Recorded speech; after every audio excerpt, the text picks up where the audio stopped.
علیکم ورحمۃ اللہ وبرکاتہ۔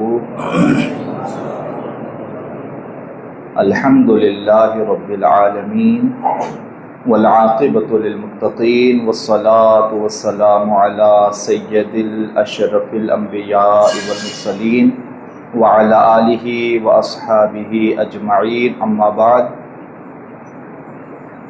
فاعوذ باللہ من الشیطان الرجیم، بسم اللہ الرحمن الرحیم۔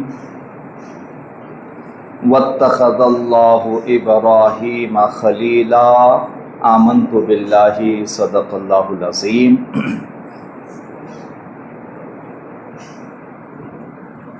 بیان کو شروع کرنے سے پہلے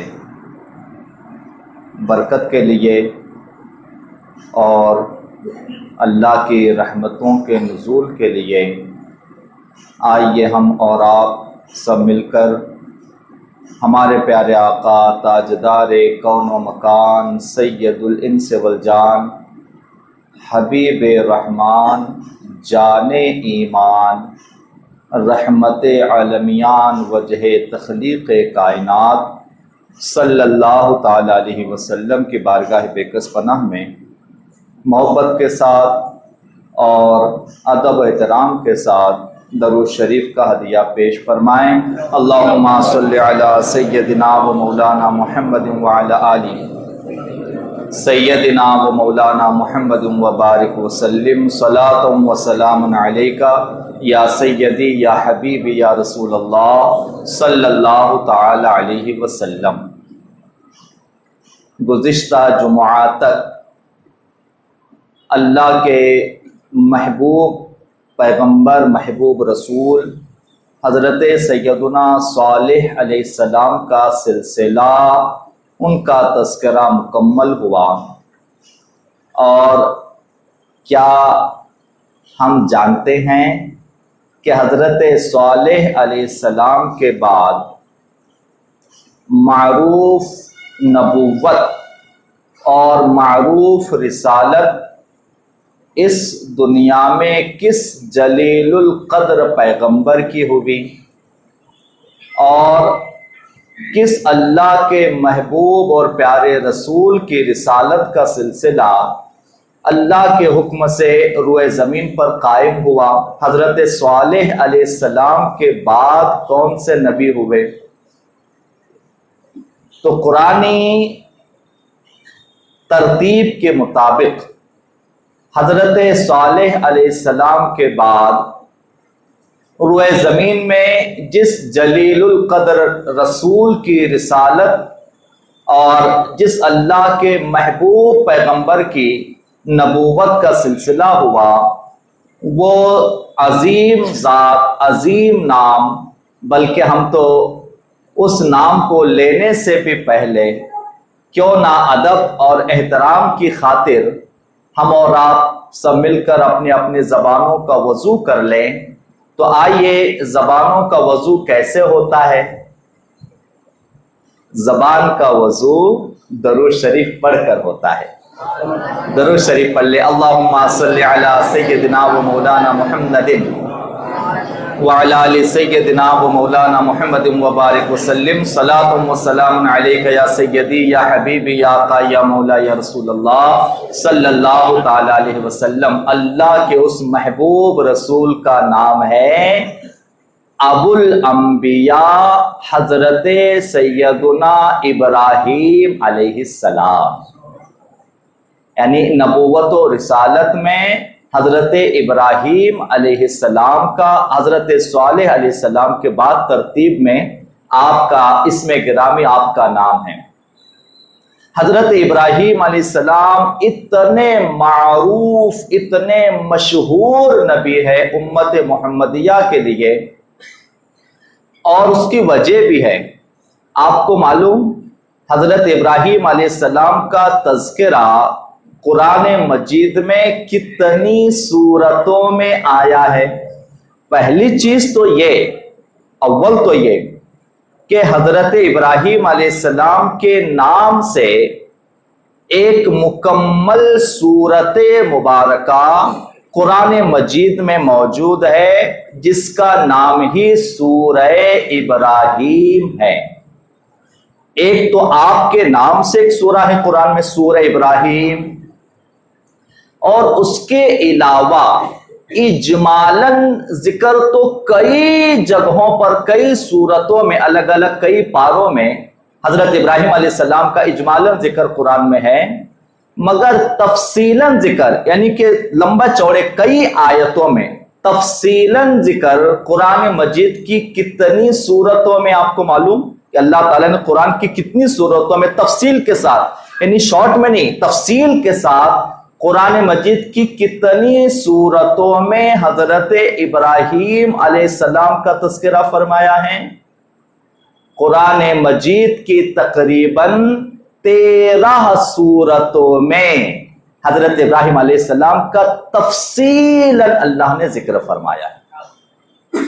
اور قرآن مجید میں جن انبیاء کرام کا نام یا جن انبیاء کرام کا تذکرہ سب سے زیادہ ہوا ہے وہ 2 انبیاء ہے قرآن میں جن کا بہت زیادہ ذکر ہوا ہے، بہت تفصیل کے ساتھ بہت زیادہ تذکرہ جن 2 پیغمبروں کا ہوا ہے۔ اس میں سب سے پہلا نام آتا ہے حضرت موسیٰ علیہ السلام کا، اور پھر اس کے بعد دوسرا ذکر آتا ہے حضرت سیدنا ابراہیم علیہ السلام کا۔ قرآن مجید میں بہت متعدد جگہوں پر تفصیلاً حضرت ابراہیم علیہ السلام کا ذکر آیا ہے، اور حضرت ابراہیم علیہ السلام، ابراہیم جو نام ہے، سیرت الانبیاء میں اس کا ابراہیم معنی یا ابراہیم کس وجہ سے آپ کا نام پڑا، کس وجہ سے آپ کو ابراہیم کہا جاتا ہے، اس کی ایک وضاحت موجود ہے کہ ابراہیم اصل ہے ابن براہیم، اس کا ابن براہیم، اور ابن براہیم کا معنی ہوتا ہے کہ اولادوں پر بہت زیادہ شفقت و محبت فرمانے والے، اور ایک دوسرا معنی اس کا ہوتا ہے بہت زیادہ مہمان نواز، یعنی بہت زیادہ مہمان نوازی کرنے والے حضرت ابراہیم علیہ السلام۔ تو اس حضرت ابراہیم علیہ السلام کے نام کا معنی بہت زیادہ مہمان نوازی کرنے والے اور اپنی اولادوں پر بہت زیادہ شفقت و محبت و مہربانی کرنے والے، یہ 2 معنی آپ کے نام کے بنتے ہیں۔ اور آپ کا لقب ہے خلیل یا خلیل اللہ، اللہ اکبر، یہ خلیل اللہ یہ آپ کا لقب ہے، یعنی اللہ کے خلیل حضرت ابراہیم علیہ السلام، معروف لقب ہے آپ کا کلمہ بھی ایسے ہی تھا، لا الہ الا اللہ ابراہیم خلیل اللہ۔ تو یہ خلیل معنی کیا ہوتا ہے یا خلیل اللہ؟ حالانکہ خلیل کا معنی ہوتا ہے ویسے ایک لغوی معنی دیکھیں گے تو خلیل معنی ہوتا ہے دوست، مگر حضرت ابراہیم علیہ السلام کا جو خلیل لقب ہے اور خلیل اللہ یعنی اللہ کا دوست، اللہ کا خلیل، یہ جو لقب ہے اس معنی میں صرف دوست معنی نہیں ہے، یا اس خلیل کا معنی صرف دوست یعنی اللہ کا دوست نہیں ہے، بلکہ اگر خلیل کا صحیح معنی حضرت ابراہیم علیہ السلام کے لیے اللہ نے جو فرمایا ہے، اور حضرت ابراہیم علیہ السلام کو خلیل، اللہ کا دوست، خلیل اللہ، یہ کس نے کہا ہے؟ حضرت ابراہیم علیہ السلام کو خلیل اللہ، اللہ کا دوست کسی اور نے نہیں، خود اللہ نے کہا ہے۔ حضرت ابراہیم علیہ السلام اللہ کے دوست خلیل اللہ کسی اور نے نہیں، خود اللہ نے فرمایا ہے۔ یہاں خلیل کا معنی صرف دوست نہیں ہے، بلکہ کیا ہے؟ حضرت ابراہیم علیہ السلام کا جو لقب خلیل ہے، اس کا معنی یہ اللہ کا ایسا دوست، اللہ کی ذات پر ایسا قربان، اللہ کی محبت میں ایسے فدا، اللہ کی محبت میں ایسے فنا کہ خلیل وہ دوست جس کی اپنی کوئی مرضی نہیں ہے، جو بھی زندگی ہے سب رب کی مرضی سے۔ یعنی خلیل کا معنی یہ کہ ان کی اپنی کوئی مرضی نہیں، یعنی اگر کھائیں بھی تو اپنی مرضی سے نہیں، رب کی مرضی سے۔ جو بھی زندگی میں حضرت ابراہیم علیہ السلام نے کیا، کچھ بھی اپنی مرضی سے نہیں کیا، جو کچھ بھی کیا ہے رب کی مرضی سے کیا ہے۔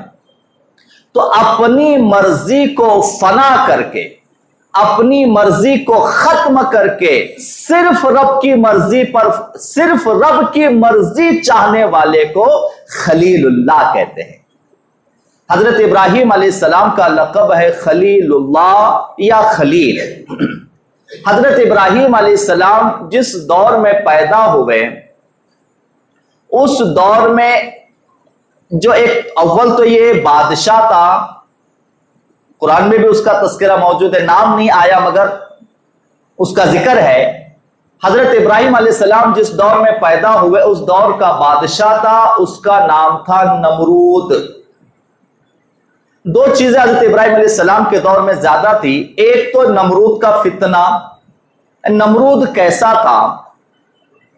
نمرود کی تفصیلات بھی انشاءاللہ آج آئندہ جمعہ کچھ آپ کے سامنے ضرور بیان کریں گے۔ نمرود اپنے وقت کا ایسا بڑا بادشاہ تھا جس کی حکومت تقریباً ساری دنیا پر تھی، اور اس کے پاس کثرت سے سپاہ تھا، اور آج کے ٹاپک کے لحاظ سے وہ اپنے آپ کو خدا کہلواتا تھا، یعنی میں تمہارا خدا ہوں۔ حضرت ابراہیم علیہ السلام کے پہلے سے وہ موجود تھا، حضرت ابراہیم علیہ السلام نے ہی اسے جو ہے قتل کیا ہے، تفصیلات ساری انشاءاللہ آپ کے سامنے آئے گی۔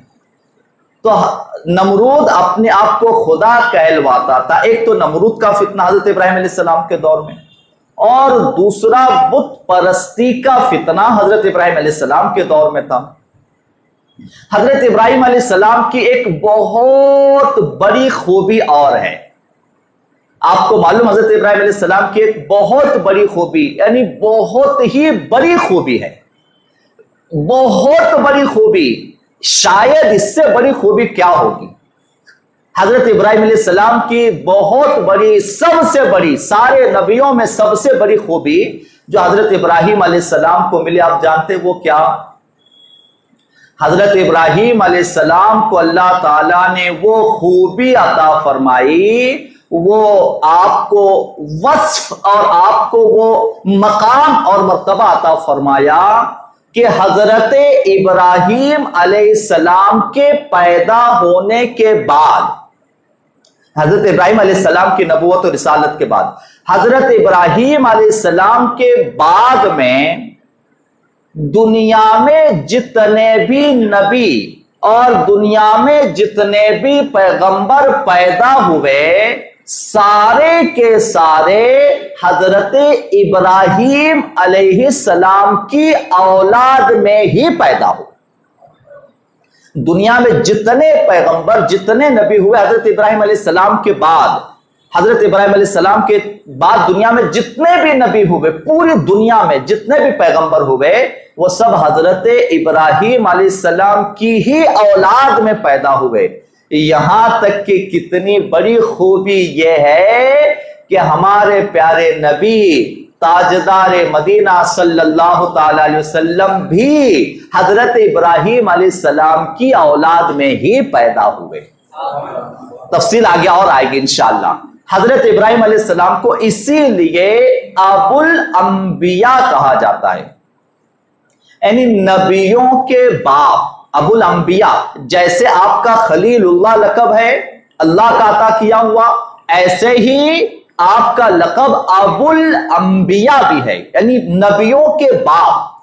آپ کا لقب ایک یہ بھی ابو الانبیاء۔ حضرت آدم علیہ السلام کا لقب ابو البشر ہے. چلتے چلتے جانکاری اور علم لیں. حضرت آدم علیہ السلام کا لقب ابو البشر یعنی انسانوں کے باپ، اور حضرت ابراہیم علیہ السلام کا لقب ابو الانبیاء نبیوں کے باپ. اور حضرت ابراہیم علیہ السلام کی وہ شان رہی کہ آپ باپ ہیں نبیوں کے. آپ کو معلوم ہمارے پیارے نبی سرکار مدینہ صلی اللہ تعالی علیہ وسلم جب بھی حضرت ابراہیم، شان دے کے اللہ اکبر کیا مقام ہے، ہمارے پیارے نبی سرکار مدینہ صلی اللہ تعالی علیہ وسلم جب بھی حضرت ابراہیم علیہ السلام کا نام لیتے تھے، حضرت ابراہیم علیہ السلام کے بارے میں کچھ بتاتے تھے، حضرت ابراہیم علیہ السلام کے بارے میں کچھ ذکر کرتے، تو حضرت ابراہیم علیہ السلام کا نام کیسے لیتے معلوم؟ حضرت ابراہیم علیہ السلام کا نام ہمارے پیارے نبی ایسے لیتے، میرے باپ ابراہیم علیہ السلام. حضرت ابراہیم علیہ السلام کا نام ہمارے پیارے نبی سرکار مدینہ علیہ السلام اس انداز میں لیا کرتے تھے. ایسے نہیں فرماتے کہ حضرت ابراہیم علیہ السلام، بلکہ یہ فرماتے میرے باپ ابراہیم علیہ السلام. اور بہت ساری احادیث ہے سرکار دو عالم علیہ السلام نے حضرت ابراہیم علیہ السلام کی، اور حضرت ابراہیم علیہ السلام ایک بخاری شریف کی حدیث مبارکہ ہے. حضرت ابراہیم علیہ السلام کا تذکرہ سرکار مدینہ صلی اللہ علیہ وسلم بہت محبت سے فرماتے تھے، بہت پیار سے، بہت محبت سے حضرت ابراہیم علیہ السلام کا تذکرہ فرماتے ہیں. ایک مقام پر سرکار مدینہ صلی اللہ تعالی علیہ وسلم نے حضرت ابراہیم علیہ السلام کا پورا حلیہ بیان فرمایا. یعنی حضرت ابراہیم علیہ السلام کیسے دکھتے تھے، تو حضرت ابراہیم علیہ السلام کا پورا حلیہ بیان فرمایا. حضرت ابراہیم علیہ السلام کا چہرہ ایسا، حضرت ابراہیم علیہ السلام کے بال ایسے، حضرت ابراہیم علیہ السلام کا سینہ ایسا تھا، حضرت ابراہیم علیہ السلام کا قد ایسا تھا. سارا حلیہ بیان فرمایا. اور آخر میں دیکھیں، آخر میں سرکار دو عالم علیہ السلام نے حضرت ابراہیم علیہ السلام کا بخاری شریف میں پورا حلیہ بیان فرمایا، اور بیان فرمانے کے بعد ارشاد فرمایا، اے لوگوں، حضرت ابراہیم، میرے باپ حضرت ابراہیم علیہ السلام کیسے دکھتے تھے، اگر اس کو پوری طرح سے دیکھنا ہے تو آپ مجھے دیکھ لو. سرکار نے ارشاد فرمایا کہ اگر ابراہیم علیہ السلام، پہلے نقشہ بیان فرمایا، اور بیان کرنے کے بعد ارشاد فرماتے حضرت ابراہیم علیہ السلام کیسے دکھتے تھے، اگر پوری طرح سے جاننا ہو تو مجھے دیکھ لو. سرکار ارشاد فرماتے ہیں، میرے باپ ابراہیم علیہ السلام کی اولادوں میں سب سے زیادہ میں حضرت ابراہیم سے مشابہ ہوں، سب سے زیادہ ان کا حلیہ مجھ سے ملتا تھا. اللہ اکبر، کتنی محبت سرکار مدینہ صلی اللہ علیہ وسلم حضرت ابراہیم علیہ السلام سے فرماتے تھے. حضرت سرکار دو عالم علیہ السلام اسی جگہ پہ سیرۃ الانبیاء میں جو حدیث نقل کی ہے اسے ملاحظہ کریں. سرکار مدینہ یہاں پر سرکار مدینہ صلی اللہ تعالی علیہ وسلم کے علم غیب کو بھی آپ ملاحظہ کریں. سرکار دو عالم کا علم غیب، یعنی حضرت ابراہیم علیہ السلام تو ہمارے پیارے نبی صلی اللہ تعالی علیہ وسلم سے ہزاروں ہزار سال پہلے گزرے نا دنیا میں. سرکار مدینہ صلی اللہ تعالی علیہ وسلم حضرت ابراہیم علیہ السلام کا پورا حلیہ، پورا نقشہ، پورے ناک و نقشے کو بیان فرما رہے ہیں، اور ساتھ ہی یہ بھی فرما رہے ہیں کہ میں ان سے مشابہ ہوں، ان کے اولادوں میں سب سے زیادہ میں ان کی طرح دکھتا ہوں. آپ اسے اندازہ کریں، کیا وہ تصویر کا زمانہ تھا؟ اچھا چلیے ہم آپ سے کہتے ہیں، آپ کے دادا کیسے دکھتے تھے؟ اچھوں کو اٹھائیے، آپ بڑے بڑوں کو اٹھائیے آپ. اس وقت حالانکہ تصویروں کا زمانہ، ہائی ٹیک زمانہ، ترقی یافتہ زمانہ، ٹیکنالوجی کا زمانہ، دادا کے دادا کیسے دکھتے تھے؟ ظاہر سی بات ہے آج ہم میں سے بھی کوئی اس چیز کو بیان نہیں کر سکے گا، معلوم نہیں، ہم سب بولیں گے ہم کو نہیں معلوم، دادا تک تو ٹھیک ہے، دادا کے دادا ہم کو کسی کو نہیں معلوم کیسے دکھتے تھے، مگر سرکار مدینہ صلی اللہ تعالی علیہ وسلم نے حضرت ابراہیم علیہ السلام کا پورا حلیہ بیان فرمایا۔ اس سے پتا چلتا ہے اللہ تعالیٰ نے اپنے محبوب رسول اور خاتم النبیین کو دنیا کے تمام علوم کا علم غیب اپنے نبی کو اللہ نے عطا فرمایا ہے۔ اور یہاں پر ایک اور حدیث نقل ہے جناب، ایک حدیث یہاں پر ایک اور نقل ہے، سرکار مدینہ صلی اللہ علیہ وسلم نے یہ بیان فرمانے کے بعد صحابہ کے لیے، یعنی صحابہ جانے کہ اللہ نے مجھے کتنا علم دیا ہے، اس لیے سرکار مدینہ صلی اللہ تعالی علیہ وسلم نے ارشاد فرمایا، اے میرے صحابہ یہ تو حضرت ابراہیم علیہ السلام کا نقشہ ہوا، یہ تو حضرت ابراہیم علیہ السلام کا حلیہ ہوا۔ سرکار دو عالم علیہ السلام نے بیان فرمایا، اے میرے صحابہ اگر تم مجھ سے پوچھو حضرت موسیٰ کے بارے میں، سرکار بیان فرماتے ہیں اگر تم مجھ سے پوچھو حضرت موسیٰ کے بارے میں تو حضرت موسیٰ کے بارے میں سرکار فرماتے ہیں ان کا قد دبلا پتلا تھا، وہ سرخ رنگ کے تھے، ساری خوبیاں بیان فرمائے حضرت موسیٰ کے بارے میں۔ اور پھر آخر میں کیا فرماتے ہیں؟ آخر میں سرکار دو عالم ارشاد فرماتے ہیں یہ تو ہوا حضرت موسیٰ علیہ السلام کا پورا نقشہ، مگر میں اگر کہوں، اگر مجھ سے جاننا چاہتے ہو، میں اگر کہوں تو میں حضرت موسیٰ علیہ السلام کو ابھی اسی وقت ایسے دیکھ رہا ہوں جیسے وہ میرے سامنے اونٹ پر سوار ہو کر ہاتھ میں عصا لیے میرے سامنے سے آ رہے ہیں، میں حضرت موسیٰ کو ایسے دیکھ رہا ہوں۔ سرکار دو عالم ارشاد فرمایا میں حضرت موسیٰ کو تو ایسے دیکھ رہا ہوں۔ اللہ تعالیٰ نے اپنے محبوب کو ایسا علم غیب عطا فرمایا ہے جو ہو چکا اور جو ہونے والا ہے، سب کچھ اللہ نے ہمارے محبوب نبی کو عطا فرمایا۔ علم غیب اللہ کی عطا سے اللہ نے حضور کو عطا فرمایا ہے۔ حضرت ابراہیم علیہ السلام کی پیدائش کا ذکر بھی ایک لمبا طویل ہے۔ حضرت ابراہیم علیہ السلام کی پیدائش سے پہلے نمرود کو ایک خواب آیا، اور نمرود نے خواب دیکھا کہ آسمان پر ایک ستارہ آیا، نمرود کا خواب، آسمان پر ایک ستارہ آیا اور اس ستارے کی روشنی اتنی زیادہ ہوئی، اتنی زیادہ ہوئی، اتنی زیادہ ہوئی کہ زمین و آسمان، مشرق و مغرب، شمال و جنوب، پوری دنیا، پوری روئے زمین اس کی روشنی سے جگمگانے لگی۔